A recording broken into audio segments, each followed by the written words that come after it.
for joining us, the Wealthy Retailer Podcast with your host, Dan Holman. Every episode, Dan dives into the retail headlines that matter to you, the independent retailer, covering topics ranging from retailer inventory, technology, marketing, retailers' questions, and more. The Wealthy Retailer Podcast is brought to you by Canadian Retail Solutions. Learn more at retailbycrs.com. And now, here's Dan Holman. Hey, everyone. Welcome to the Wealthy Retailer Podcast. I am your host, Dan Holman.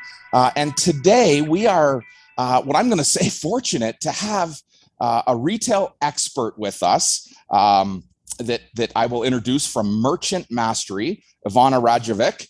Ivana is the program director with Merchant Mastery. Merchant Mastery is an online incubator and coaching program for Shopify merchants. And she's also an elite instructor and coach that specializes in email, SMS, affiliate, and influencer marketing. You all know how I feel about us as retailers today. We are as much influencers as we are perhaps merchants. And Ivana has overseen the enrollment of over 400, this is crazy, 400 merchants since the launch of their first course offered March, I think, Ivana, March.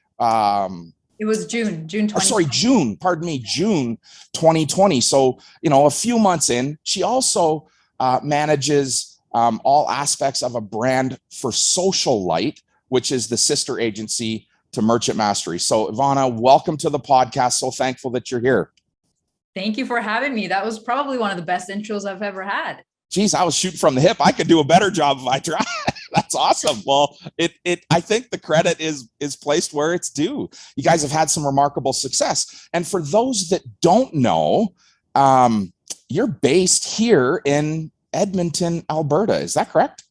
That's right. Yeah, we are in Edmonton. Yeah. So Canadians will know this. Edmonton is the springboard for a lot of franchises, has been for many, many, many years, and not always known for our perhaps tech savvy or some of the fabulous AI work that's being done here in the Greater Capital Region. And this is another example of a company in our own backyard that maybe not many know about. How did this come to light? How was Merchant Mastery born? Well, the idea was always kind of like percolated in the back of our minds. Just for like a little bit of background, our sister agency is called Socialite, and we've been around for, we actually just celebrated 10 years this month. So big milestone. Congratulations. Thank you so much. And so on the agency side, we're always working at any given point with about 40 to 50 merchants from all across the world. And we thought, we kind of want something else. Like we want to have this incubator, this like coaching and learning, and built this community of merchants. And so it kind of happened that the launch happened alongside when this global pandemic hit. That was not planned, but now's as good a time as any is essentially what it came down to. And we launched it, and we had our first course in June 2020. That course was a Shopify store build course. So it taught people how to build a Shopify store. And we offered that on a pay what you can basis.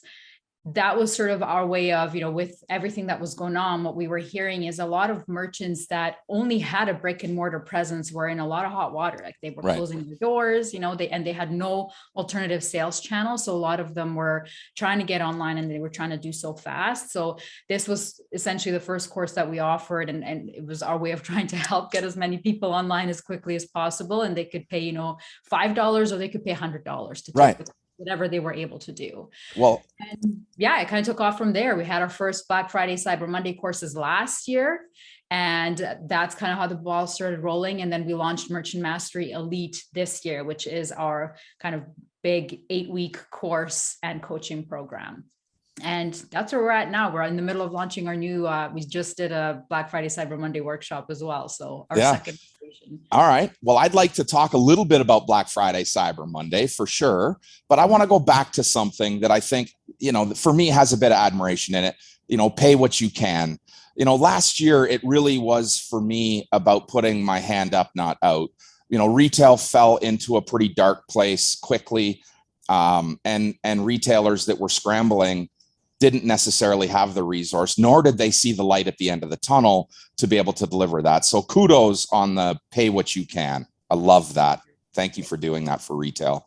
As a lifelong retailer and someone who stands on that mountain every day, anytime someone gets up to support retail, I applaud them, regardless of whatever platform they're on. So thank you for doing that.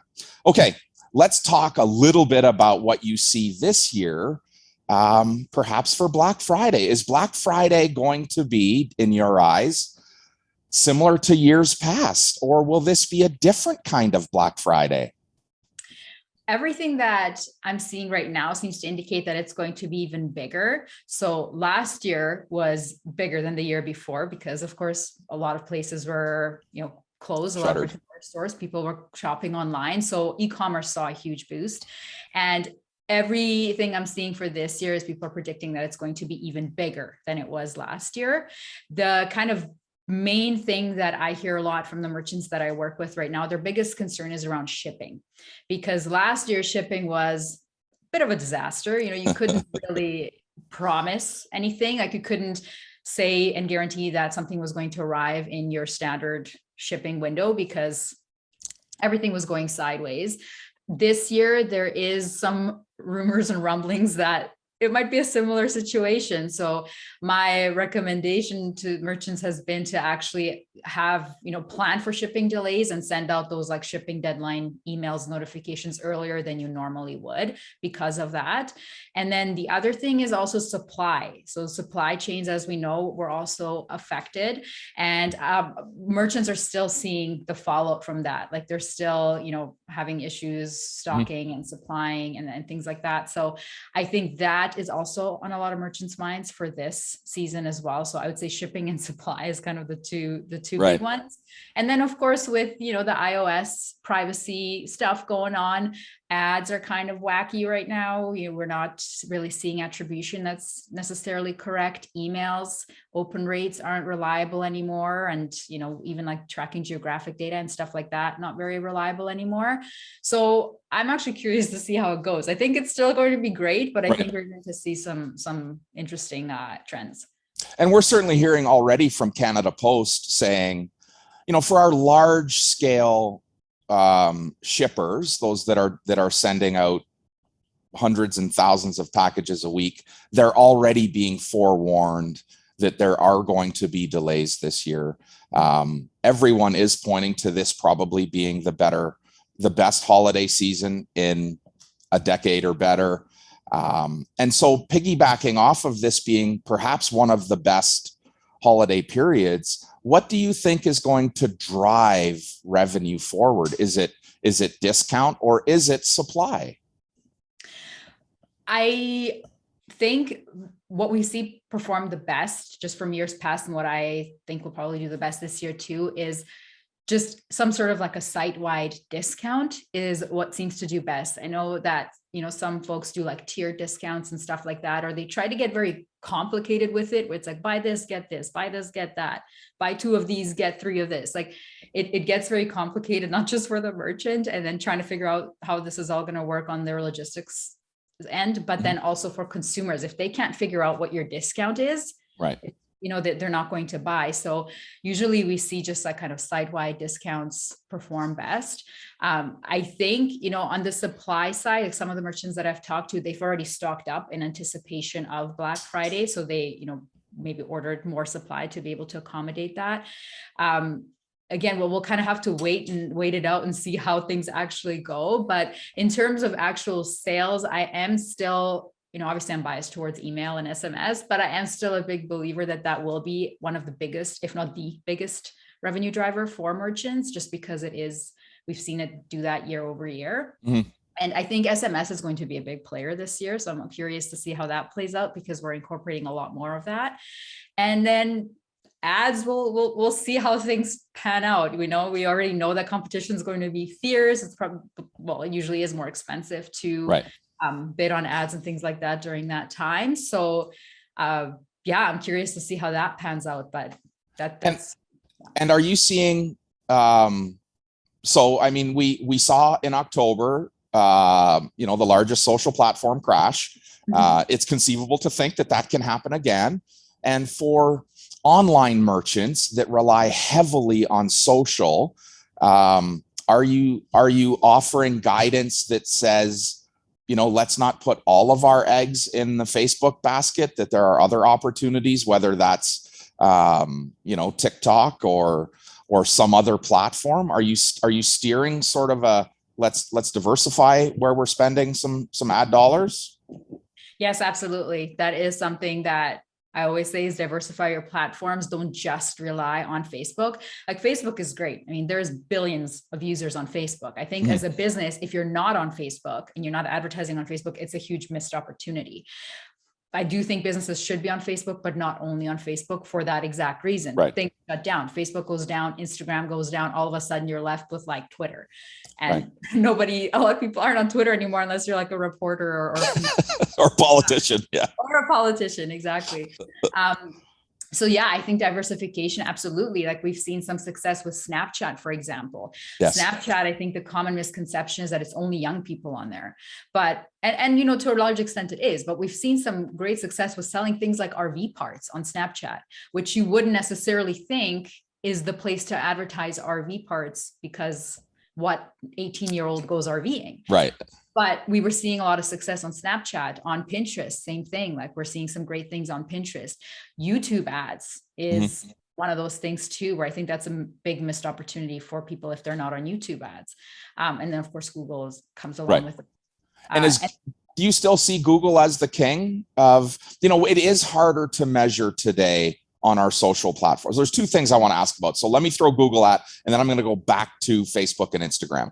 So I still do see that Google is the king in analytics. We can do a better job of narrowing down an audience and getting to them with Google, although it is not nearly as cost effective as perhaps our social platforms.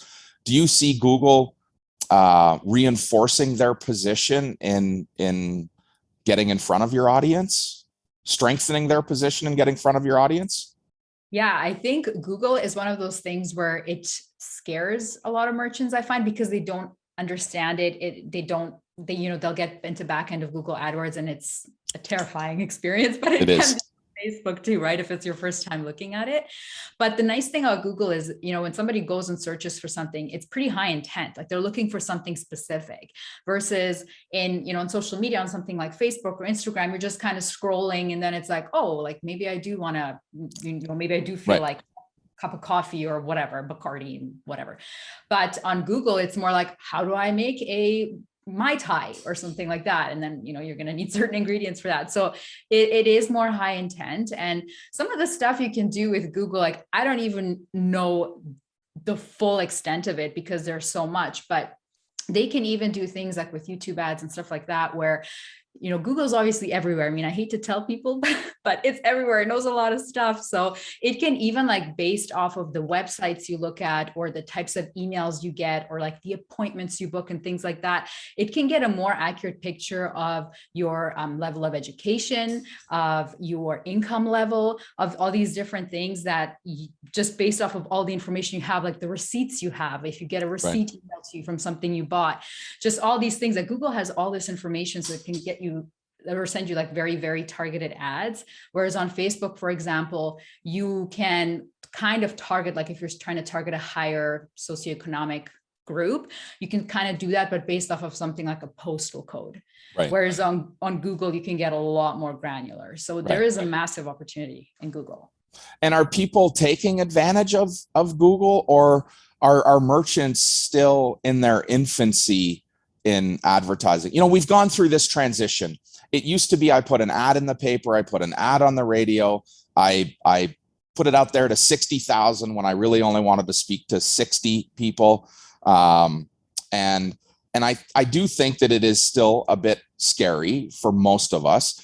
And are merchants leaning back to social because it's more simple for them? I think they are. I think to a large extent they are, but the merchants that do really understand and grasp the power of like Google advertising, they, I think it gets less scary the more you kind of dabble in it. And like I said, I think the targeting with Google, the things you can do, you can just get way more granular. And once you understand it, the return can actually be quite good on Stick Google. really higher, yes. Yeah. Yeah. Okay, let's go back to social. So there was a time where we had the ability to separate Facebook and Instagram users, that Facebook was a more mature audience and Instagram was perhaps a younger audience, perhaps today what we look at TikTok and Snapchat. And do you see now that that demographic between Facebook and Instagram users is actually closing, that we're seeing more and more audience utilizing Instagram ahead of Facebook? I mean, certainly, at a more mature audience level, think about that person that's 40 to 60. Are they using Instagram today more than they ever have? I would say so. I think there's a lot more of like an older demographic on Instagram now as well. It seems to always happen that way. Like people, even with Facebook, everybody was on Facebook, and then, like your aunt and your grandma and everybody's joining, and all of a sudden you're like, I don't want to be on this anymore. And so then you go to Instagram because, it's like a younger demographic, and then that's been around a minute. So now all your aunts and grandmas and uncles and everybody's coming to Instagram too. And so now all of a sudden people are, they're going to Snapchat, they're going to TikTok. I think it's just the nature of the world. That's kind of how things go. But obviously within Facebook, I mean, they own Instagram. So when you run ads, the nice thing is you do it all through the one platform. You do it through Facebook Ads Manager, and you can run it on Instagram and you can run it on Facebook. Right. So it makes it easier from, a media buyer's perspective. You do it all under one platform. Right. And will we see attrition in Facebook as users migrate over to Instagram? Or do you think that, Zuckerberg and company are going to keep those two platforms synergistically connected? I think it makes sense for them to keep it connected right now. I know that, Facebook is under a lot of heat right now, especially with, like misinformation and the way they label things. And they were going to come out with I don't know if it was on Instagram or what it was, but for young kids. And then they caught so much heat for that they, I think, park that idea for now. I think there's going to be a lot more regulation and oversight with the Facebooks and the Instagrams of the world. I think that's kind of because they've gotten so big and people see the crazy amount of impact these platforms can have on everyday people. Right. So I'm curious to see how that's actually going to change in the next year and how that's going to impact advertising and our jobs. I can't foresee our jobs getting easier. I think we're going to have to navigate a lot more difficult. Yes. Yeah.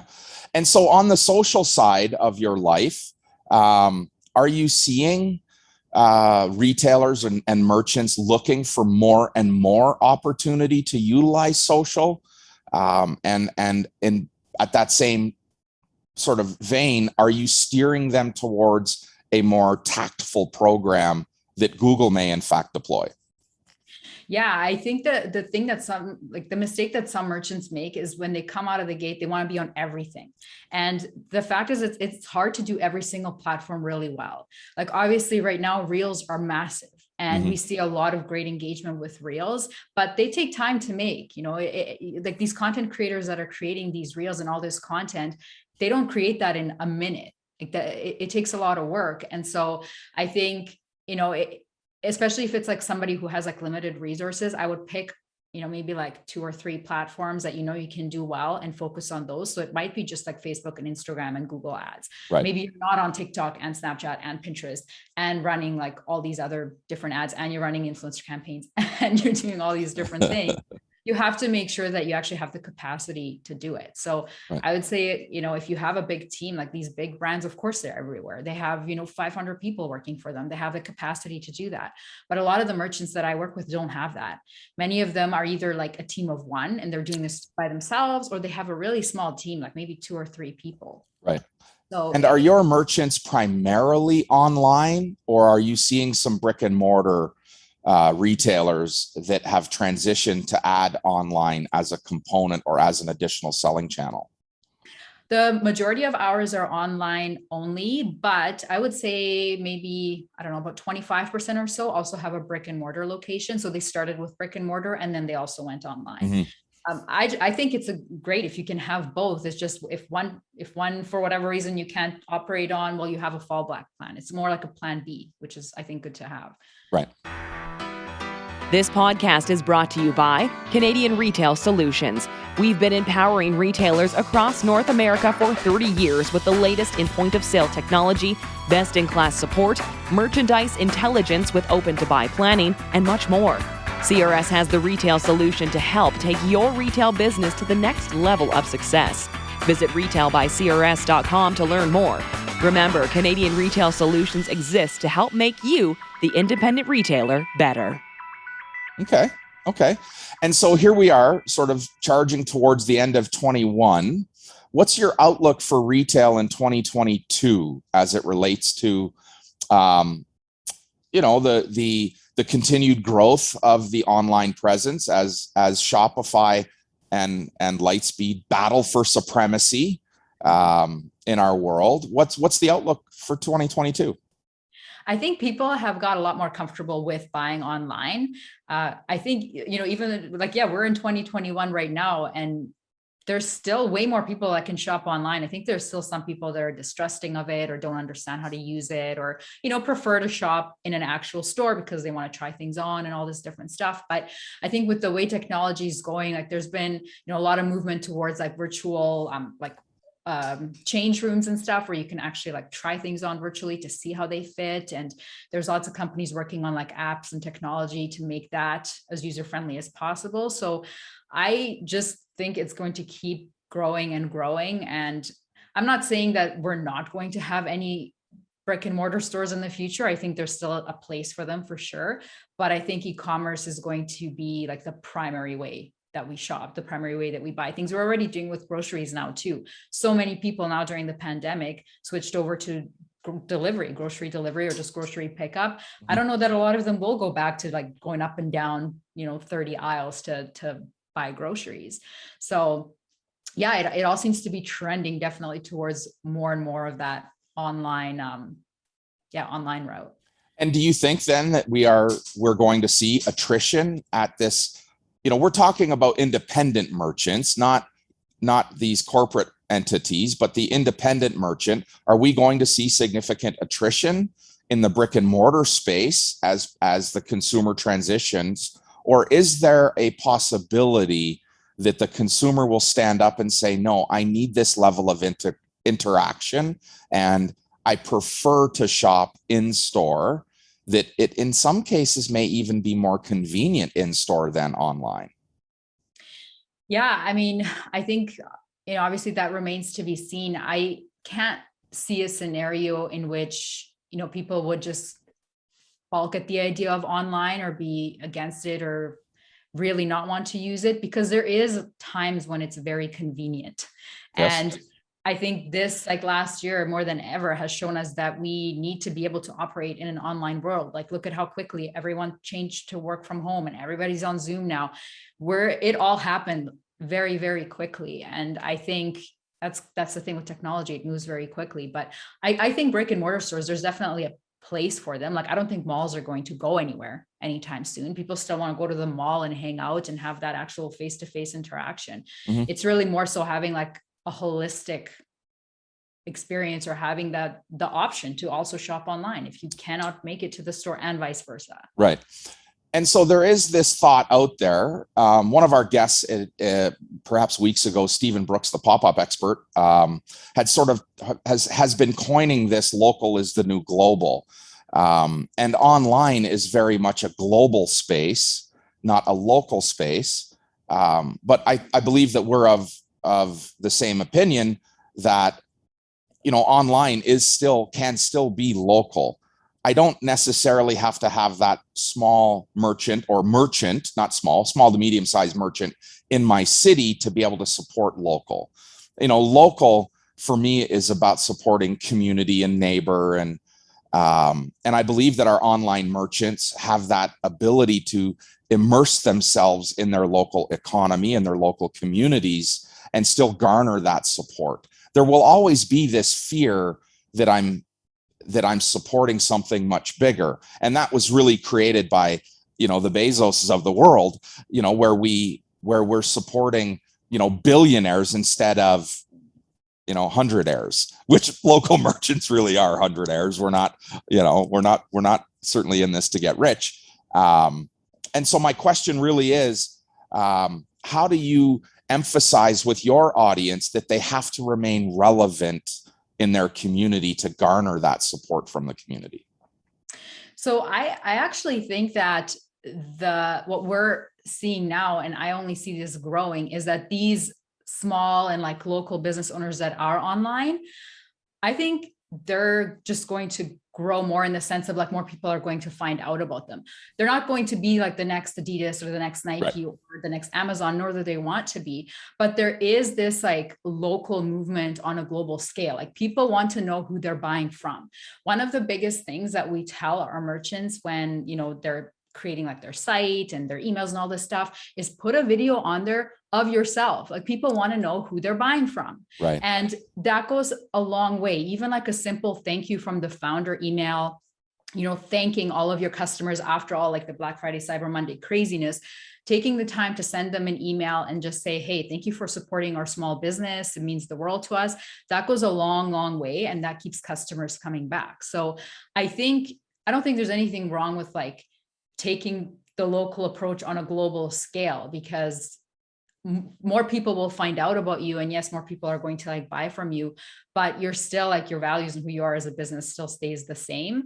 And you can then use that to do initiatives in your community, whether you're like donating a portion of your funds to like a local charity, or you're hosting local events, or, you know, you're giving back in some way. I think there's big opportunity there. And I myself, now when I shop, I'm happy to support somebody who, you know, has like a video of the founder on their thank you page and I know who I'm buying from and I know their story. I'm more likely to actually give them my money than I am to go to Jeff Bezos.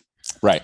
And so thank you page, you use that word thank you page. Is that something that has to exist on our site, or is that something that comes up post-purchase, that it's maybe a video that says, hey, thank you so much for your purchase, and this is what it means to me and my team, and this is what the next step looks like? Yeah, it's something that we will usually include in like a post-purchase email flow. It's it's actually the first email that goes out, and it's a thank you from the founder. And it would be like, whether it's like a little GIF of the video and then they click and it takes them to like YouTube, or you have the video, or maybe it's like embedded somewhere on your site or something like that. Right.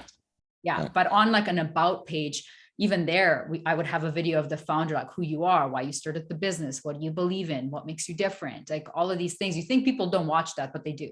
They do. And are the About Us pages as highly trafficked in that first experience with a shopper as product pages? I wouldn't say as highly trafficked. Like people will go to the product page. It's usually like the home page and then like a collections or a product page.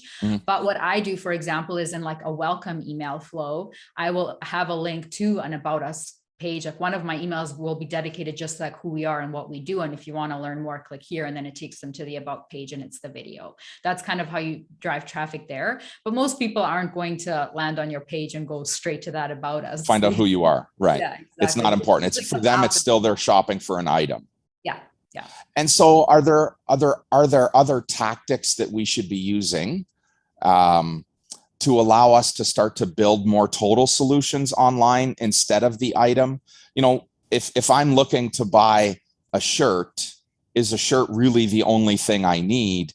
And are we layering in recommendations and complementary items today to help increase that basket size? Oh, yeah, absolutely. Like we're all about the cross sells, upsells. There's all kinds of different stuff you can do, even in terms of, you know, using like having pop-ups that trigger if somebody's like hovering to go exit, or if they have a certain value in their cart, you can show people different upsells based on the value of their cart. So these are all things you can do. Like we use Privy, for example, to do that. And it'll increase your average order value. It actually works pretty well for that. But yeah, absolutely. Like when people are even on your product pages, like we say your product pages should be basically have everything on there, anything that somebody might object to the sale, like all your guarantee badges, your refund policy, your shipping policy, all angles, all possible angles of what you're selling, on figure, off figure, if it's an item of clothing, video, of course, like testimonials, reviews, all these things, like a product. They land on the product page. Yes. Yes. And then, you know, we can always have like at the bottom somewhere, like you may also like, and right. You may also like, right. Yeah. Yeah. So. So you spoke about Privy. What are your 3 favorite apps to add in the Shopify store today, in your Shopify platform? I would say, I mean, they probably differ for everybody, but for me, obviously Klaviyo, because I'm an email geek and I love email and SMS, and Klaviyo Yes. can do both. Lots of great data within Klaviyo as well. And the level of like segmentation you can do and the different flows and stuff you can create, it's really a great tool for e-commerce. Privy, we like Privy for, like I said, like the upsells, cross sells, shipping bars, spin to win. They have a spin to win, which is always hotly debated, the spin to win. Some people find it tacky, but it really works. You get a lot of emails that way. So it's great for growing your email list. And then I would say some kind of like a review app. So for example, judge.me is a good one to get those reviews and user generated content. Okay. Those would be my 3. Okay.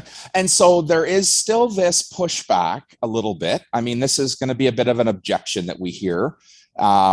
Adding these applications, I mean, it feels in some cases a bit nickel and diming, that every time I add an app, it's another X amount of much, $12 a month, it's $8 a month, it's $30 a month.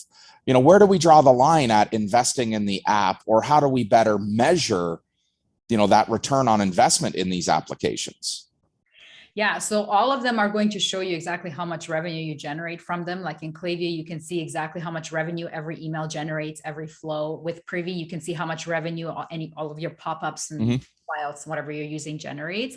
So like I would say, if it's making you money, obviously, if it's making you more money than it's costing you, it's just logical to use it. There isn't really one, like a single solution that does all of these things well. Like I haven't found a platform that'll do email well and pop-ups and flyouts and, you know, upsells well and SMS well and reviews well and like Facebook Messenger marketing well. Like there's not one that does it all, unfortunately. They try to, like Privy, you can also do email with. Klaviyo, there is pop-ups, but they don't have the same functionality. Okay. So they each kind of are really good at one thing. Yes. And I'm curious to see if anybody comes out with like a, you know, the holy grail of e-commerce apps all in one. I'm not sure that there is that today. You know, I do have a bit of a point of sale background. And so we certainly know that when we see an all-in-one solution, they might have everything available in one, but their specialty is in a small segment of what they're doing. And I think that that's probably, to your point, you know, there isn't a great all-in-one platform. We really look for specialists in each action that we're trying to avenue that we're trying to action. So pop-up, so capturing that customer's email address, are you using Privy, or is there another sort of pop-up for email capture? So we use Klaviyo will do it. They actually just added a bunch more functionality with like multi-step forms and stuff like that. But primarily we use Privy because usually the way we get people to sign up is through some kind of a welcome offer. Not everybody does that. Some people just do like a regular newsletter list and there is no welcome offer, but the majority will offer like 10% off or something like that on your first order. And then the spin to win is literally like a little wheel you spin and you have different offers in there, and then whichever one they land on, they get. So that's kind of a primary way of collecting emails. And then once we have them within like our Klaviyo account, you can sync your Privy to Klaviyo. It'll feed those emails into Klaviyo. Then they'll go into like a welcome flow, and we're nurturing them with content that way, and maybe like with campaign emails and stuff like that. Right. How often are you sending your audience an email? Oh, I love this question because sometimes people get outraged when I tell them how often I recommend, but what we try to get to is, so besides the flows that you have set up, which is like your welcome flow, your abandoned cart, abandoned checkout, post-purchase, browse abandonment, site abandonment, win back flow, sunset flow, all these different flows, the campaigns are those one-off sends. And on average, we try to get to a point where we're sending 2 to 5 per week. Now, I know. I would have been shocked if you didn't roll your eyes, but the reason, like, you know, it's 2 to 5 per week, but not all of them go to the same people. That's where segments come in. Got you. So you have different audience segments. You have maybe people in a certain location that you're sending to. Like if you have a brick and mortar store in a certain location and you have in-store only offers, you only send that email to those people. Your VIPs get different emails. Maybe your recent engagers, like somebody who just signed up 2 weeks ago, you send them a different campaign email. So you can create an endless amount of segments And then all of a sudden, those 2 to 5 emails don't seem so crazy because they're not all going to the same person. Fair. Yeah. And at what point do you scale back the number of emails? Is there a measurement that you use? I think old school email marketing, we used to say if your unsubscribe rate gets above 1%, you're sending too much. Is there still some level of measurement in that, or has segmentation alleviated that measurement? I find that segmentation actually has alleviated a lot of that. Our philosophy is we send emails until they stop generating sales, because as long as the email is still generating sales, it's still resonating. But of course, you do want to keep an eye on like your spam reports and your hard bounces and all these different things, because that's going to ding your deliverability score. And if your deliverability is low, that means you're not even ending up in people's inboxes. You're ending up in like the spam folder or like a promotions folder or something like that. But we always want to actually be hitting that inbox. So I actually watch those numbers very closely, because I don't want my deliverability to tank. And I especially don't want it to tank right before Black Friday, because then like I'm going to get lost in a sea of like promotional emails. Right. Which there will be a sea of those emails.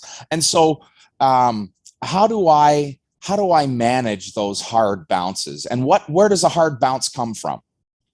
So it's usually if like somebody enters their email wrong or something like that, and then it just keeps bouncing, and you keep trying to send to that email and it just keeps bouncing back. The big thing for me is I always recommend that merchants clean their list. So I have what I call like my sunset flow, which is where I try to re-engage people that haven't engaged with my content in, let's say the last 6 months or 3 months or whatever you define it as. And if they haven't engaged within that flow, which is basically like, hey, we noticed we haven't heard from you in a while. Do you even still want to hear from us? Click, here if you want to. If they re-engage within that email, then I know they're at least still listening. Right. If they don't engage in that flow at all, then I mark them as a suppressed profile, which means basically that I unsubscribe them, and I will suppress those profiles so that I'm, number one, not paying for them, but number two, not sending to them, because they're never going to, if they haven't engaged at that point, they're not going to engage. They're not going to. Right. Yeah. And I actually think like list cleaning, it might hurt if you have to like suppress 1,000 profiles, but I think that's a great thing, because you want people on your list that want to hear from you. They're more likely to buy from you. Those other ones, they're never going to buy from you, and you're paying to have those profiles active. Which then I guess, of course, dilutes your return on investment. You're paying to send to someone that's not engaged with you, and your return on investment starts to be depleted or dissipate from that. Okay, that's great. Now let's just talk for a second about content. Are you helping your merchants create the content, or are you helping them create the framework and they create content? It's a mix, but honestly, like I prefer the latter. I prefer creating the framework and them to create the content, because at the end of the day, they know their customers best. They know their brand best. We will help them create content. Like we'll do copywriting. Of course, we'll create graphics and GIFs and stuff like that for them. Yeah. But in some cases, merchants are like, you know what, you just create the strategy and the framework, and we'll actually go in and like, write the copy and stuff like that. So it's a mix. All right, fair. Okay, I'm going to ask the tough question, the question that I get asked most frequently when I stand up in front of a room and talk to people, that I always answer with, that's a difficult thing to answer, but how much does it cost for a merchant? If a merchant's out there looking for help, what should they invest in this type of relationship? The nice thing about being in an online business is that there's actually a ton of free resources on places like YouTube. There's a lot of free workshops, free trainings that you can take that will provide you at the very minimum with like a baseline understanding and knowledge of what you need to do. I find it's hard to work with merchants that are like brand new, that don't understand ads, that don't understand emails, that don't understand why we do what we do, because then there's a lot of pushback. They'll say they don't want to spend on Facebook. Like they think you put in, $500 a month and you're supposed to make $1 million in sales. It doesn't work that way. Right. Same with like email. They'll be like, whoa, 2 to 5 emails, way too much. I don't want to send that. So there's a lot more pushback when they don't understand the actual like strategy and reasoning behind it. So I find like the more education you can do ahead of time, the easier it is to actually like sell anything after the fact, because people get it. They understand why they have to spend the money. So, like even for us, like Merchant Mastery, we offer workshops a number of times per year. For our elite members, so that's anybody who's taking like the 8-week program, those workshops are all free. They get them complimentary of their elite membership. If somebody's not already within our elite framework, the workshops are very affordable. Like I think our most expensive one was $149, and it's 4 hours of content and templates and all, like everything you could possibly need. And you get access to the replay after the fact. Right. And we have a Facebook group where you can come and ask questions and stuff like that. So there's like, now's probably the best time to learn about e-commerce if it interests you, because there's so much stuff out there. Right. Awesome. Ivana, this has been so good.